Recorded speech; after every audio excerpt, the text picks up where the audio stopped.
الحمد للہ وکفى وسلام علی عباده الذین اصطفى اما بعد فاعوذ باللہ من الشیطان الرجیم بسم اللہ الرحمن الرحیم یا ایہا الناس انا خلقناکم من ذکر وانثى وجعلناکم شعوبا وقبائل لتعارفوا ان اکرمکم عند اللہ اتقاکم ان اللہ علیم خبیر۔ صدق اللہ العظیم۔ سبحان ربک رب العزت عما یصفون وسلام علی المرسلین والحمد للہ رب العالمین۔ اللہم صلی علی سیدنا مولانا محمد وعلی آلہ واصحابہ وبارک وسلم۔ عزیزان گرامی، انسانی معاشرے کی ابتدا خاندان کی تشکیل سے ہوتی ہے، اور خاندان کا وجود مرد اور عورت کے باہمی تعلق کی وجہ سے وجود میں آتا ہے۔ انسانی معاشرہ پروان اس وقت چڑھتا ہے کہ جب مرد اور عورت کا باہمی اختلاط ہوتا ہے، باہمی تعلق ہوتے ہیں، تو اس سے معاشرہ وجود میں آتا ہے۔ بچے ہوتے ہیں اور پھر ان بچوں کی مرد اور عورت ماں باپ کی حیثیت سے پرورش کرتے ہیں۔ پھر جب وہ بچے جوان ہوتے ہیں تو ان کا ازدواجی تعلق اور رشتہ قائم ہوتا ہے، وہ بھی میاں بیوی بن جاتے ہیں، آگے چل کر کے رشتہ ہو جاتا ہے۔ پھر اس رشتے کے وجود میں بچے ہوتے ہیں اور پھر سے وہ ماں باپ کی حیثیت سے ان بچوں کی پرورش کرتے ہیں۔ چنانچہ یہ سلسلہ چلتا ہے، اور اسی سلسلے کے تعلق کی وجہ سے اور اسی سلسلے کی وجہ سے انسانی معاشرہ اور ایک خاندان وجود میں آتا ہے۔ انسانی معاشرے کی بنیاد جو ہے وہ تین چیزوں کے اوپر ہے۔ انسانی معاشرے کی اور انسانی خاندان کی جو بنیاد ہے وہ تین چیزوں کے اوپر منحصر ہے۔ پہلی چیز ہوتی ہے میاں بیوی کے درمیان میں تعلق اور محبت۔ دوسری چیز جس سے انسانی معاشرہ اچھے طریقے سے پروان چڑھتا ہے وہ ہوتا ہے رشتوں کا لحاظ، اور تیسری چیز ہوتی ہے ماں باپ کی اطاعت و فرما برداری۔ یہ تینوں چیزوں کے تعلق سے آپ حضرات کے سامنے میں کچھ باتیں، کچھ معروضات آپ حضرات کی خدمت میں پیش کرنے کی کوشش کروں گا۔ اسلام ایک ایسا خاندان چاہتا ہے جس میں افراد خاندان وہ بہت امن و سکون، راحت و آرام اور اطمینان کے ساتھ، خوشی اور مسرت کے ساتھ میں زندگی گزار سکے۔ اسلام ایسا خاندان چاہتا ہے۔ اسلام یہ بھی چاہتا ہے کہ مسلمان جہاں بھی رہیں، جس علاقے میں رہیں، جن حالات میں رہیں، چاہے ان کے سامنے کتنی ہی مشکلات کیوں نہ پیدا ہو جائیں،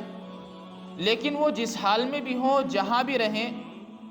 اور چاہے ان کے سامنے کتنی ہی مشکلات ہوں، کتنے ہی مصائب ہوں، مگر اپنے مشکلات کو حل کرنے کے چکر میں دوسروں کو پریشان نہ کریں۔ چاہے انسان وقتی طور پر اپنے لیے دقت برداشت کر لے، مصائب جھیل لے، پریشانیوں کو برداشت کر لے،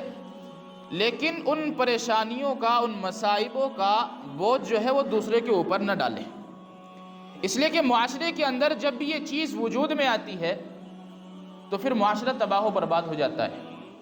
جب انسان اپنے اوپر کوئی مصیبت اس کے اوپر آ کر کے پڑتی ہے اور پھر اس کا غصہ کسی دوسرے کے اوپر وہ انسان نکالنے کی کوشش کرتا ہے تو ظاہر ہے اس کے نتیجے میں اس کو تنگ کرتا ہے، اور معاشرے کی تباہی و بربادی یہیں سے شروع ہو جاتی ہے۔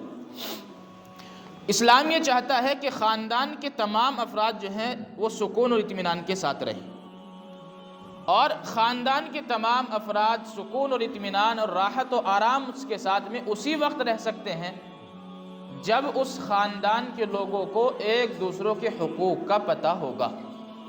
اور جب ایک دوسرے کے حقوق کا پتہ ہونا کافی نہیں ہے، بلکہ ایک دوسروں کے حقوق کی ادائیگی، ان کی رعایت کرنا اور ان کو اچھے طریقے سے ایک دوسروں کے حقوق کو ادا کرتے رہنا، اگر یہ چیزیں معاشرے کے اندر اور ایک خاندان کے اندر پائے جائیں گی تو معاشرہ پروان چڑھے گا۔ اگر یہ چیزیں ایک دوسرے کے حقوق کی ادائیگی، ایک دوسرے کی رعایت اور ایک دوسرے کا پاس و لحاظ یہ اگر معاشرے کے اندر نہیں پایا جائے گا تو معاشرہ تباہ و برباد ہونے سے کوئی نہیں بچا سکتا۔ تو اس لیے میں نے آپ حضرات کے سامنے بتایا کہ معاشرے کی جو بنیاد ہے وہ 3 چیزوں کے اوپر منحصر ہے۔ پہلی چیز ہوتی ہے میاں اور بیوی کے درمیان میں تعلق اور میاں اور بیوی کے درمیان میں محبت۔ یہ چیز اگر معاشرے کے اندر نہیں ہے تو اس کے ذریعے سے بہت ساری خرابیاں وجود میں آتی ہیں، بہت سارے گناہوں کے کام وجود میں آتے ہیں۔ جب میاں اور بیوی کے درمیان میں آپس کے تعلقات اچھے ہوتے ہیں تو چاہے خاندان کے کتنے بھی افراد مل کر کے ان میاں بیوی کے تعلقات کو خراب کرنے کی کوشش کریں، لیکن اگر ان کے درمیان میں پیار اور محبت کا اچھا تعلق ہے تو قیامت آ جائے گی لیکن کوئی ان کے تعلق کو خراب نہیں کر سکتا۔ اگر میاں بیوی کے درمیان ان دونوں کے درمیان میں اچھے تعلق ہے، ان کے دونوں کے درمیان میں محبت ہے، اس لیے کہ ایک کہاوت ہے میاں بیوی راضی تو کیا کرے گا قاضی۔ ظاہر سی بات ہے جب میاں اور بیوی کے تعلق اچھے ہوں گے اور اس تعلق کے نتیجے میں جو معاشرہ، جو بچے پیدا ہوں گے، جو معاشرہ وجود میں آئے گا وہ بھی اچھا وجود میں آئے گا۔ اور جب میاں بیوی کے درمیان کی جو تعلقات ہیں وہ خراب ہو جائیں گے تو سب سے زیادہ اثر اس تعلق کے خراب ہونے کا اگر پڑے گا تو ان بچوں پر پڑے گا جو اس کے نتیجے میں پیدا ہونے والے ہیں۔ آج ہوتا یہ ہے کہ میاں اور بیوی کے درمیان میں جہاں ذرا سی دراڑ پیدا ہوئی، خاندان کے لوگ ان میاں بیوی کو آپس میں جوڑنے کے بجائے ایک دوسرے کی برائیاں ایک دوسرے کے سامنے کرنا شروع کر دیتے ہیں، اور نتیجہ یہ ہوتا ہے اختلاف یہاں تک پہنچتا ہے۔ ہم نے بہت سے گھروں کو ذرا سے اختلاف کی بنیاد پر اجڑتے ہوئے ہم لوگوں نے اتنی سی عمر میں اپنی آنکھوں سے دیکھا ہے۔ کیوں؟ اس کی وجہ یہ بنی کہ جب میاں بیوی کے درمیان میں تھوڑا سا اختلاف ہوا، خاندان والوں کو یہ چاہیے تھا کہ وہ اس کی اصلاح کی کوشش کرتے، لیکن اس کی اصلاح کی کوشش کیے بغیر ان لوگوں نے اس کو خراب کرنے کی کوشش کی۔ اور یاد رکھنا چاہیے یہ میاں بیوی کے درمیان کی جو تعلق کی جو باتیں ہوتی ہیں، جو محبت ہوتی ہے، اگر کبھی اختلاف بھی ہو جائے تو پہلی بات تو یہ ہے کہ اپنے اس اختلاف کو دوسروں کے سامنے ظاہر نہیں کرنا چاہیے۔ اس لیے کہ قرآن کریم کے اندر اللہ نے یہ مضمون بیان کیا ہے۔ قرآن کریم کے اندر اللہ تبارک و تعالیٰ نے فرمایا کہ جب میاں اور بیوی دونوں ایک رشتے کے اندر ہیں اور دونوں الگ الگ بیک گراؤنڈ سے ہیں، دونوں کے خاندان الگ ہیں، تو دونوں کی سوچیں بھی مختلف ہو سکتی ہیں، دونوں کے اندر اختلاف بھی ہو سکتے ہیں، لیکن اس اختلاف کو ختم کرنے کا طریقہ کیا ہے؟ اس اختلاف کو ختم کرنے کا طریقہ کیا ہے؟ قرآن کریم بیان کرتا ہے کہ میاں اور بیوی کو چاہیے کہ دونوں جو ہیں سب سے پہلے کوشش یہ کریں کہ دونوں آپس میں اس معاملے کو بیٹھ کر کے سلجھا لیں۔ اگر یہاں اس نوبت پہ نہیں ہے اختلاف اور اس سے اوپر بڑھ چکا ہے تو اب دوسرا طریقہ یہ ہے کہ عورت اپنے خاندان میں سے 1-2 آدمی کو بلا لے، اپنے گھر والوں میں سے، اور مرد جو ہے اپنے گھر والوں میں سے 1-2 آدمی کو بلا لے، وہ آپس میں بیٹھیں، اور جہاں تک ہو سکے ان یریدا اصلاحا یوفق اللہ بینہما، اگر یہ دونوں خاندان والے چاہیں گے آپس میں اس رشتے کو اچھا کرنا اور ایک دوسرے کے درمیان میں صلح کرانا، تو اللہ تبارک و تعالیٰ کا وعدہ یوفق اللہ بینہما، ان دونوں کے درمیان میں تعلقات اور جوڑ پھر سے پیدا ہو جائے گا۔ لیکن اگر یہی خاندان والے نہ چاہیں تو پھر ظاہر سی بات ہے اللہ تبارک و تعالیٰ اس کام میں ان لوگوں کی مدد نہیں کریں گے۔ آج ہوتا یہی ہے کہ مرد اور بیوی کے درمیان میں جھگڑا ہوتا ہے اور فیصل جو ہے وہ خود نہ بن کر کے دوسروں کو بنایا جاتا ہے، اپنے خاندان والوں کو بھی چھوڑ دیا جاتا ہے، اپنے گھر والوں کو بھی چھوڑ دیا جاتا ہے، اور تاؤس اپنے اس معاملے کے اندر جو فیصلہ کرنے والے ہوتے ہیں وہ بہت دور کے رشتہ دار یا بہت دور کے ذمہ دار آدمی کو اس کا فیصل بنایا جاتا ہے۔ اگر گھر کا معاملہ گھر کے اندر ہی نمٹا لیا جاتا، اگر گھر کا معاملہ گھر کے اندر ہی ختم کر دیا جاتا تو دوسرے کو کانوں کان خبر نہ ہوتی، لیکن جب معاملہ تیسرے گروہ کے پاس جائے گا، تیسرے فیصل کے پاس جائے گا، تیسرے لوگوں کے پاس میں جائے گا، تو پھر معاملے کے 99% چانس ہے کہ بگڑے گا اور 1% چانس ہے کہ وہ سدھار میں آ جائے۔ اور آج کل معاشرے میں یہی چیزیں ہو رہی ہیں، اس لیے کہ گھر کا معاملہ گھر میں سلجھتا نہیں ہے، باہر جاتا ہے افواہ ہوتی ہے، لہٰذا اب اس کو سلجھانے کے چکر میں شرم محسوس ہوتی ہے کہ اگر میں نے اس معاملے کو سلجھا لیا تو لوگ کیا کہیں گے،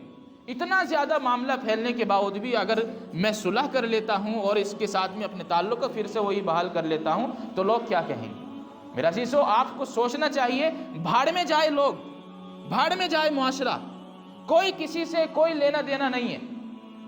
اللہ تبارک و تعالیٰ نے میاں بیوی کا رشتہ ایسا رکھا ہے کہ وہ کہاوت بالکل صادق آتی ہے، میاں بیوی راضی تو کیا کرے گا قاضی۔ اگر میاں اور بیوی کے درمیان میں تعلق اچھے ہیں، ان کے درمیان میں محبت ہے، تو پھر کوئی بھی معاشرے کا تیسرا آدمی ان کو ٹس سے مس نہیں کر سکتا۔ دوسری بات یہ ہے، میاں اور بیوی کے درمیان میں اگر تعلق اچھے ہوں گے، پیار اور محبت ہوگی، تو اس سے جو خاندان وجود میں آئے گا وہ طاقتور اور مضبوط وجود میں آئے گا۔ اس سے جو خاندان وجود میں آئے گا یہ طاقتور اور اچھا معاشرہ، اچھے بچے، اچھا خاندان وجود میں آئے گا۔ آج ہوتا یہ ہے کہ اس تعلق میں ذرا سا اختلاف ہوتا ہے تو ایک دوسرے کے اوپر شک کرنا شروع کر دیتے ہیں۔ میاں اپنی بیوی پر شک کرتا ہے اور بیوی جو ہے اپنے شوہر پر شک کرنے لگتی ہے، اور اس شک کی اور وہم کی بنیاد پر، توہمات کی بنیاد پر رشتوں کو خراب ہوتے ہوئے ہم نے بہت سارے لوگوں کو دیکھا ہے۔ اس لیے کہ آپ مارکیٹ میں چلے جائیں،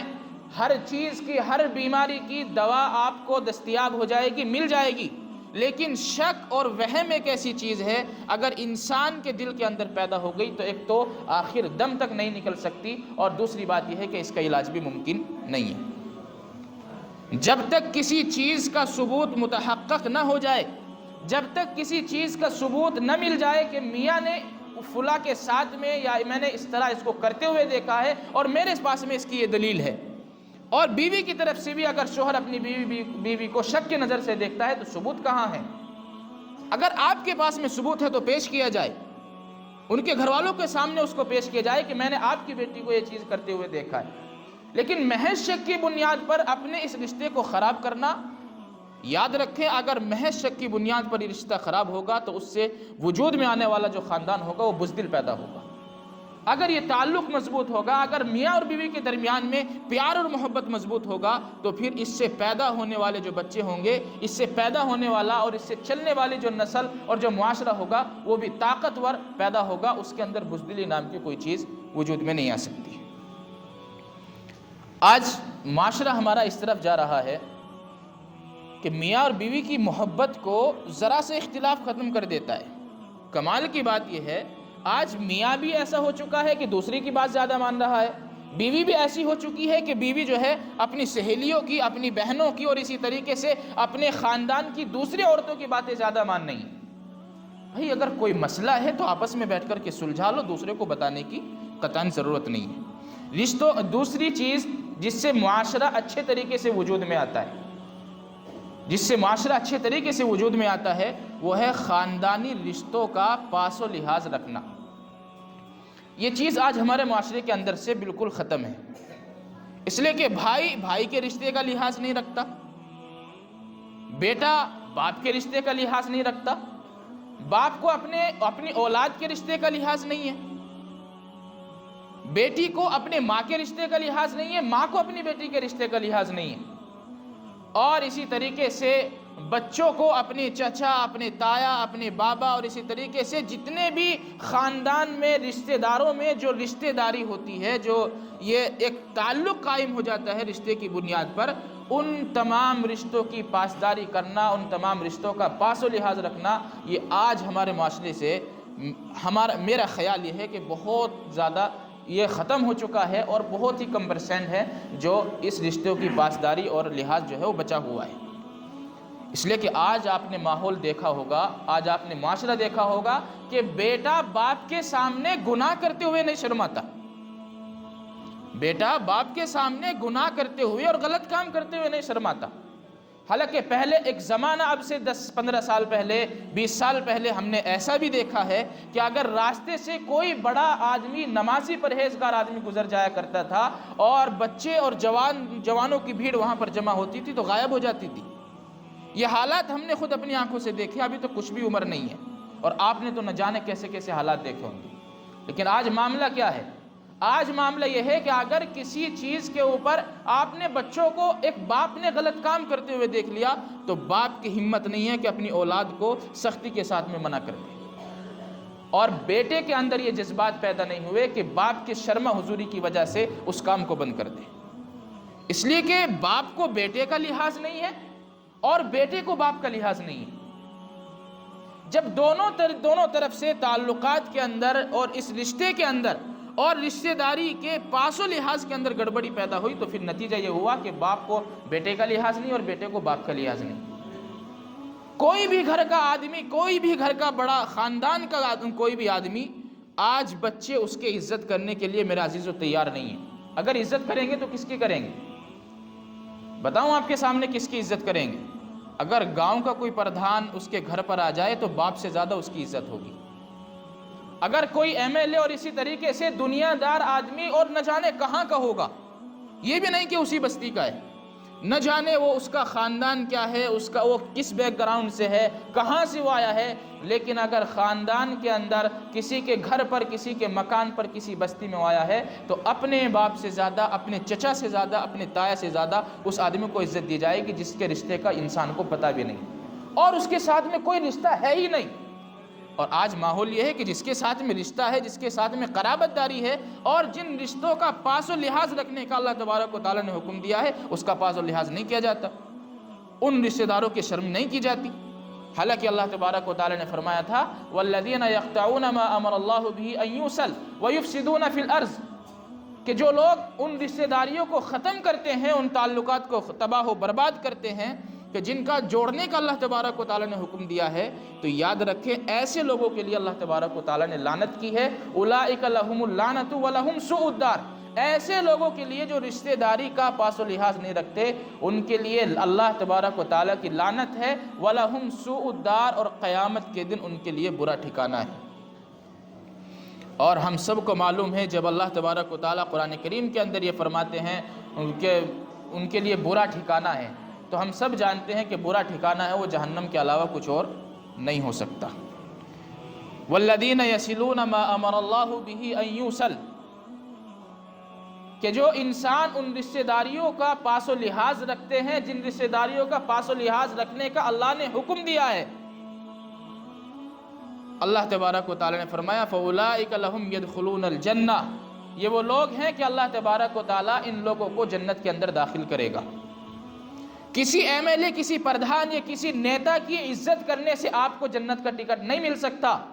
لیکن اگر آپ اپنے بابا، اپنے چچا، اپنے دادا، اپنے تایا اور اسی طریقے سے اپنے پھوپھا اور خاندان اور رشتہ داروں کی عزت کریں گے تو یاد رکھیں ایسے لوگوں کے لیے اللہ تبارک و تعالیٰ نے جنت کی ضمانت دی ہے۔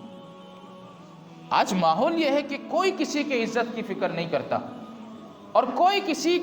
کسی کا پاس و لحاظ رکھتا ہی نہیں ہے۔ اگر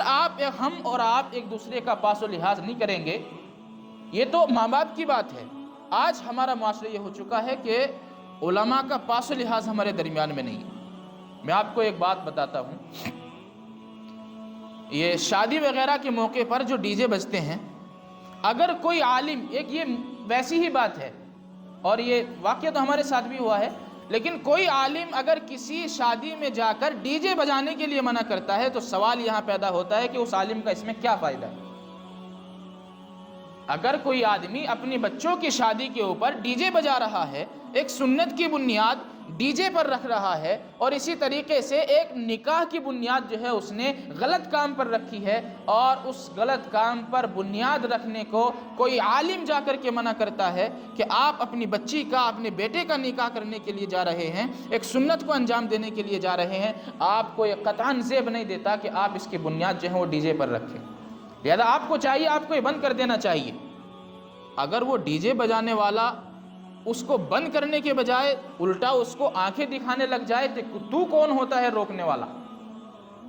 تو کون ہوتا ہے مجھ سے منع کرنے والا؟ بچہ میرا، بچی میری، پیسہ میرا، وقت میرا، خاندان میرا، سب کچھ میرا، یقیناً سب چیزیں میرا عزیزو آپ کی ہیں، ہمارا کچھ نہیں ہے۔ لیکن یاد رکھنا چاہیے یہ علماء اور یہ صلحاء اور یہ نیک لوگ جو آپ کو ڈی جے بجانے سے یا اس طرح کی خرافات کرنے سے منع کر رہے ہیں، اس میں ان کا اپنا کوئی ذاتی فائدہ اور ذاتی غرض اس کے اندر شامل نہیں ہوتی۔ صرف اللہ اور اس کے رسول کا پیغام آپ لوگوں تک پہنچاتے ہیں، ہم لوگوں تک یہ لوگ پہنچاتے ہیں۔ اگر ہم اس پیغام کو نہیں مان سکتے تو کم از کم اس کے اس کے عالم ہونے کی عزت تو ہمارے دلوں کے اندر ہونی چاہیے، اس کا احترام ہمارے دلوں کے اندر ہونا چاہیے کہ وہ آیا ہے، وہ ہمارے پاس آیا اس کو بند کرانے کے لیے، لہذا اس کو بند کر دیا جائے، اور الٹا اس کو آنکھیں دکھانا شروع کر دے۔ یہ چیز اس وقت میں وجود میں آتی ہے جب اپنے ماحول سے، اپنے معاشرے سے رشتہ داری کا پاس و لحاظ، شرم و حیا ختم ہو جاتی ہے، تو پھر اس کے سامنے جب اس کے ماں باپ کچھ نہیں ہے تو پھر دوسرا آدمی کون کچھ ہوگا۔ تو اس لیے اگر ہمیں معاشرے کو کامیاب بنانا ہے تو دوسری چیز سب سے زیادہ ہمارے لیے ضروری ہے اور بہت زیادہ اہم ہے، وہ آپس میں رشتہ داری کا اور اس کا پاس و لحاظ کرنا، اس کی پاسداری کرنا، یہ ہماری دوسری ذمہ داری ہے۔ تیسری ذمہ داری اور تیسری چیز جس کی وجہ سے، جس کے نتیجے میں خاندان کا وجود اچھا محقق ہوتا ہے، وہ ہے والدین کی اطاعت اور فرما برداری۔ اگر والدین کی اطاعت اور فرما برداری کسی خاندان کے اندر نہیں ہے تو سب سے پہلی چیز اس خاندان کے اندر پیدا ہونے والی جو چیز ہے وہ ہے بزدلی۔ اگر اس کا خاندان اور اس خاندان کے اندر اپنے ماں باپ کی اطاعت اور فرما برداری نہیں ہے تو سب سے پہلے اگر اس خاندان کے اندر کوئی برائی پیدا ہوگی تو اس کے اندر بزدلی پیدا ہوگی۔ کوئی بھی آئے گا اس کو ٹھوک کر کے چلا جائے گا، کچھ پتہ بھی نہیں چلے گا۔ کوئی بھی آئے گا ان کو تکلیف دے کر کے چلا جائے گا اور ان کو احساس بھی نہیں ہوگا، اس لیے کہ ان کے اندر وہ طاقت نہیں ہے کہ کھڑے ہو کر جواب دے سکے، اور طاقت اس لیے نہیں ہے کہ انہوں نے اپنے بڑوں کو اور اپنے خاندان کے بڑوں کو، اپنے گھر کے بڑوں کو وہ عزت اور وہ مقام نہیں دیا جس کی وجہ سے معاشرے کے اندر طاقت پیدا ہوگی۔ اور یہ ایسے نہیں میں کہ ویسے ہی کہہ رہا ہوں، دلیل آپ کے سامنے پیش کرتا ہوں۔ قرآن کریم بیان کرتا ہے حضرت شعیب علیہ السلام کا واقعہ، اور حضرت شعیب علیہ السلام کے واقعے کو بیان کرتے ہوئے قرآن کہتا ہے قالوا یا شعیب ما نفقہ کثیرا مما تقول وانا لنراک فینا ضعیفا۔ حضرت شعیب علیہ السلام نے ایک لمبے زمانے تک اپنی قوم کو دعوت دی، لیکن نتیجے میں ان کی قوم نے کیا کہا؟ ان کی قوم نے کہا کہ شعیب آپ جو بھی باتیں کہتے ہیں ان میں سے اکثر وہ ہوتی ہیں جو ہماری سمجھ سے پرے ہیں، ہماری سمجھ میں نہیں آتی۔ وَإِنَّا لَنَرَاكَ فِينَا ضَعِيفًا،